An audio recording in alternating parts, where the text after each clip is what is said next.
اللہ کے نام سے شروع کرتا ہوں جو بہت ہی مہربان ہمیشہ رحم فرمانے والا ہے۔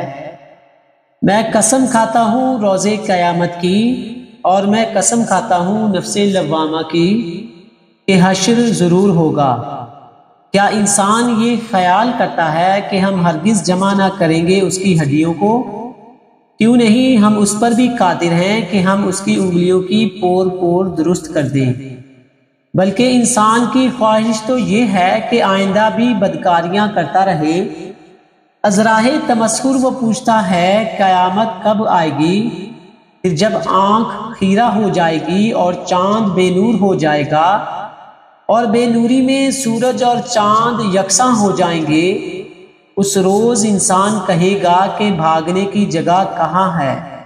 ہرگز نہیں، وہاں کوئی پناہ گاہ نہیں، صرف آپ کے رب کے پاس ہی اس روز ٹھکانہ ہوگا۔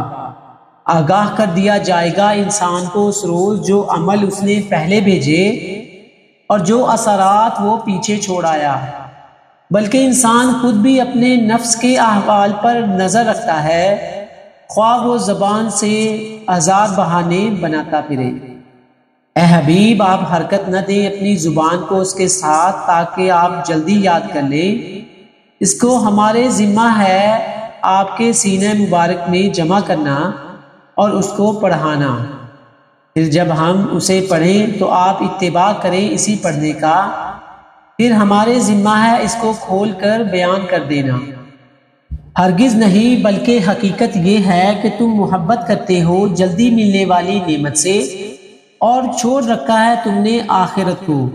کئی چہرے اس روز تر و تازہ ہوں گے اور اپنے رب کے انوار جمال کی طرف دیکھ رہے ہوں گے، اور کئی چہرے اس دن اداس ہوں گے، خیال کرتے ہوں گے کہ ان کے ساتھ کمر توڑ سلوک ہوگا۔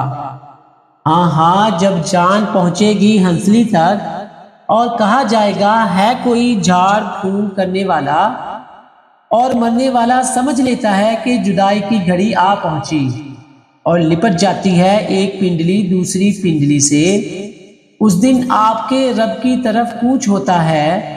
اتنی فیمائش کے باوجود نہ اس نے تصدیق کی نہ نماز پڑھی، بلکہ اس نے حق کو جھٹلایا اور اسے منہ پھیر لیا۔ پھر گیا گھر کی طرف نخرے کرتا ہوا، تیری خرابی آ لگی اب آ لگی، پھر تیری خرابی آ لگی اب آ لگی۔ کیا انسان یہ خیال کرتا ہے کہ اسے مہمل چھوڑ دیا جائے گا؟ کیا وہ ابتدا میں ایک منی کا قطرہ نہ تھا جو رحم مادر میں ٹپکایا جاتا ہے، پھر اسے وہ لوتھڑا بنا، پھر اللہ نے اسے بنایا اور اعضاء درست کیے، پھر اسے دو قسمیں بنائی، مرد اور عورت۔ کیا وہ اتنی قدرت والا اس پر قادر نہیں کہ مردوں کو پھر زندہ کر دے؟